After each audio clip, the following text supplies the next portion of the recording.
Even in Brian Laundrie's final moments, he still couldn't and wouldn't tell the whole truth.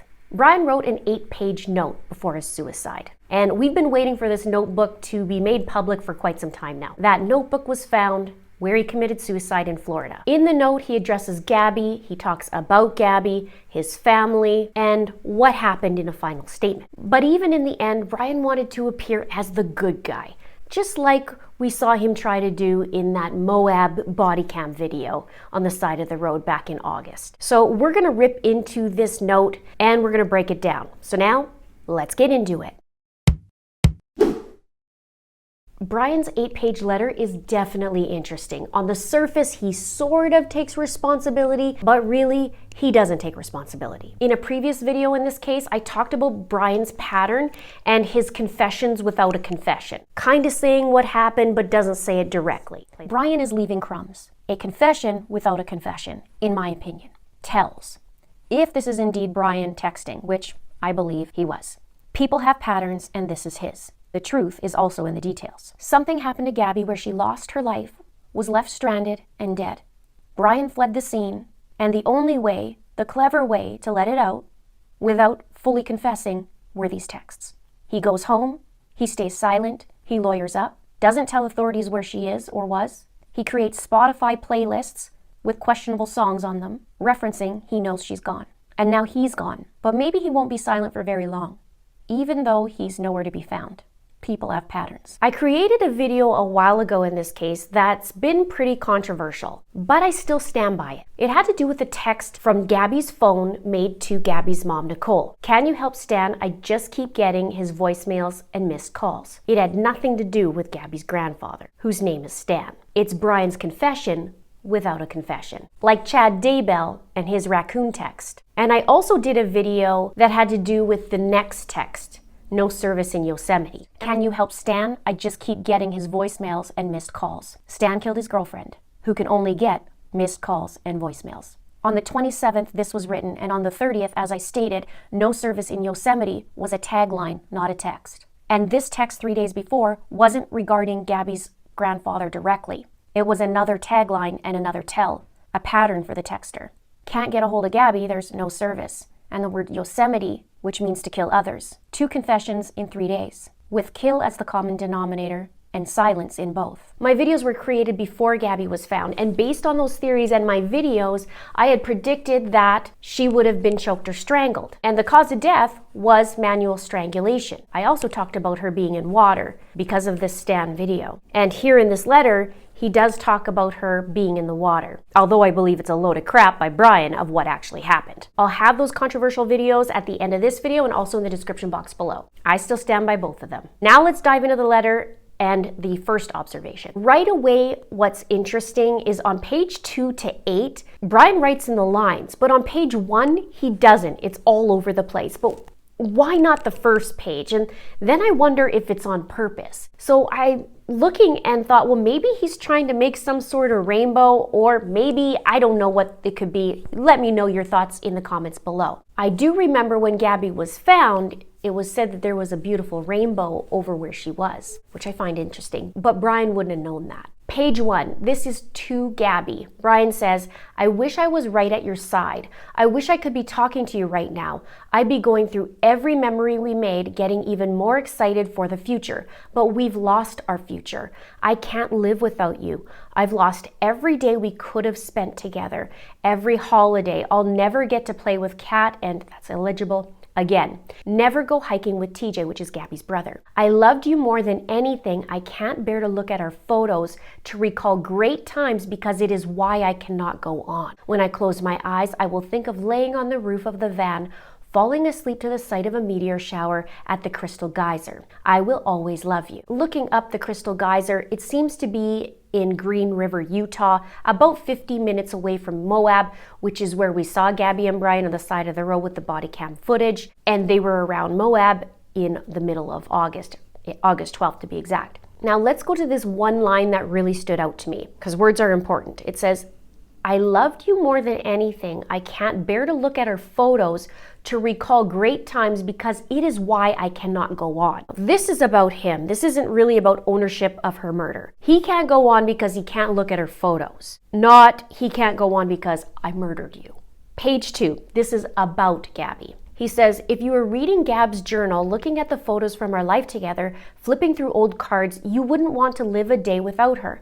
Knowing that every day you'll wake up without her, you wouldn't want to wake up.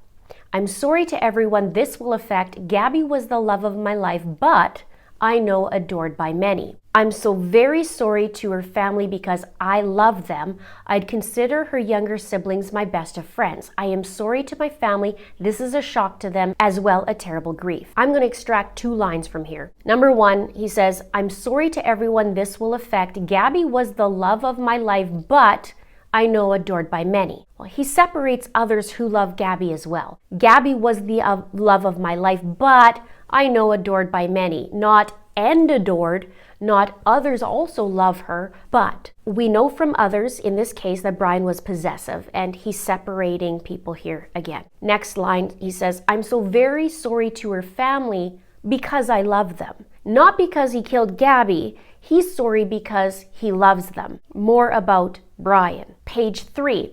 This is about his family and explaining what happened. He says, they loved as much, if not more than me, talking about his family, a new daughter to my mother, an aunt to my nephew. Please do not make this harder for them.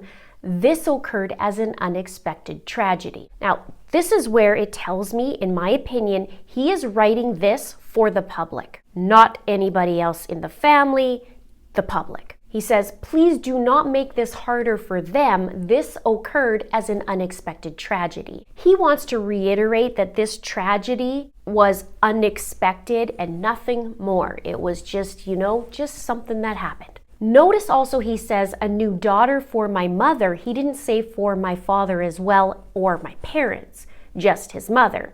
And he doesn't say a sister for his sister. Brian has a sister. Now the next bit is about what happened. This statement, again, in my opinion, is for the public, not the family. And it's a load of you-know-what, in my opinion. Here we go. Rushing back to our car, trying to cross the streams of Spread Creek before it got too dark to see, too cold. I hear a splash and a scream I could barely see. I couldn't find her for a moment, shouted her name. I found her breathing heavily, gasping my name. She was freezing cold. We had just come from the blazing hot national parks in Utah. First, they did travel in the national parks. They went July 11th from Colorado into Utah, and they did that until the end of August, basically before they wound up in Wyoming. Second, he contradicts himself here. He says, trying to cross the streams of Spread Creek before it got too dark to see, too cold. I hear a splash and a scream I could barely see. Well, on August 27th, sunset was 8:06 p.m. He says he's trying to cross the streams before it got too dark, but then he said he heard a splash and a scream and could barely see. And just for good measure, here's how he could see that day. It's a visibility chart, which is 10 miles. Now here's the temperature. Notice it says comfortable at the top of the chart and then goes to cool, which is at sunset, dropping to 55 to 60 degrees Fahrenheit. And here's a picture of where the authorities found Gabby in September. And Gabby's stepdad, Jim, talked about having to cross those creeks to get to her. More on that in a minute. This day was the same day that Gabby and Brian had that altercation at Mary Piglet's restaurant. It's about an hour and 15 minutes away. Brian was kicked out of the restaurant. He was fighting with the hostess, and Gabby was outside crying. Brian's behavior was described as angry and relentless, and Gabby's was described as hysterically crying. Later that day, their van was spotted in their camping area between 5:30 and 6 p.m. It was shown by one of the YouTubers, Red, White, and Bethune, that you could see the van door opening and closing just as they were passing the vehicle. This also was the day of the stand text, and I wish we could find out what time this text occurred, because I believe, in my opinion, like I mentioned earlier, this was one of the confession texts. So if we know the time that it occurred, we could match it to this statement of what Brian is saying and how we can't see and all that stuff. Now let's go to page 4. What happened continued. The temperature had dropped to freezing and she was soaking wet. I carried her as far as I could down the stream towards the car, stumbling, exhausted, in shock, when my knees buckled and knew I couldn't safely carry her. I started a fire and spooned her as close to the heat. She was so thin, had already been freezing too long. I couldn't at the time realize that I should have started a fire first, but I wanted her out of the cold back to the car. From where I started the fire, I had no idea how far the car might be, only knew it was across the creek. More contradictions and lies in this statement. Let's look where Gabby was found. This photo was taken by Jim. There was evidence of a fire, according to Jim. Brian says that he carried Gabby as far as he could safely, but instead of walking back to the vehicle, he decides to walk here. Doesn't mention that in the note.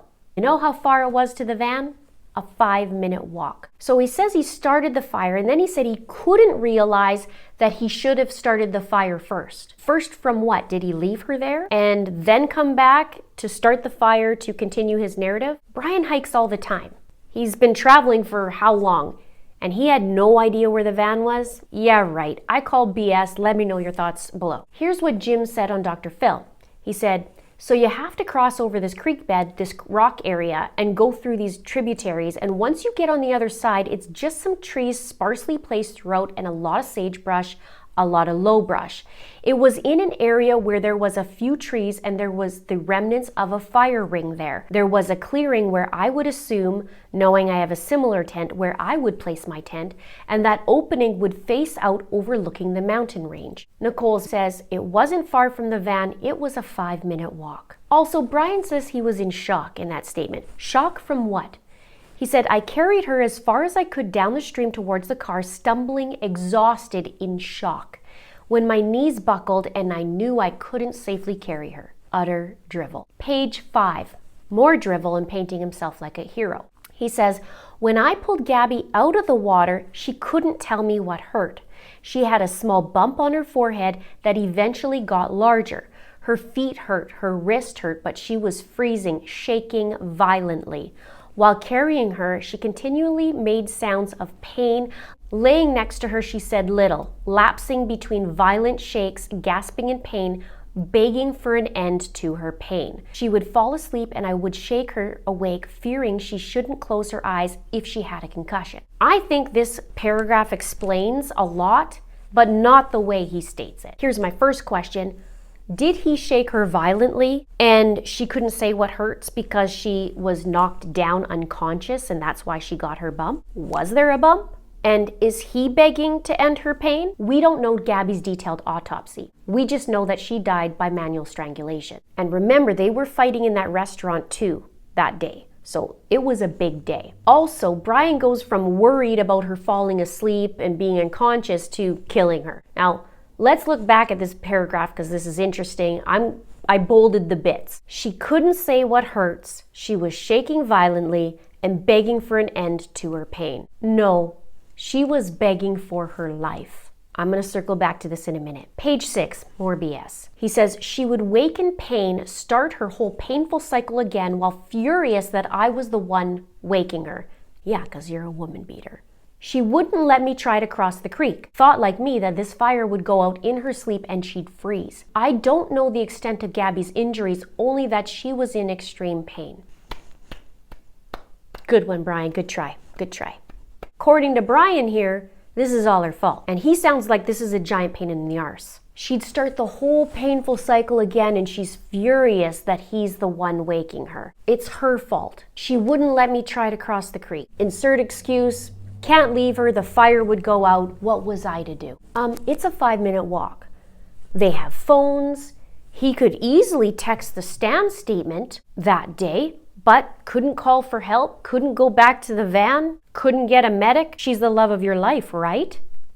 It's like a case I covered, the Robert Leeming case. And he said that instead of calling for help while his girlfriend lay there dying, he thought it was best to go and get his gun and come back and put her out of her misery and end the pain instead of calling the authorities or instead of calling for help. He not only killed his girlfriend, but he also killed her little girl. And he also had the craziest interview on camera, weirder than Chris Watts. I'll put that below. Brian continues. I ended her life.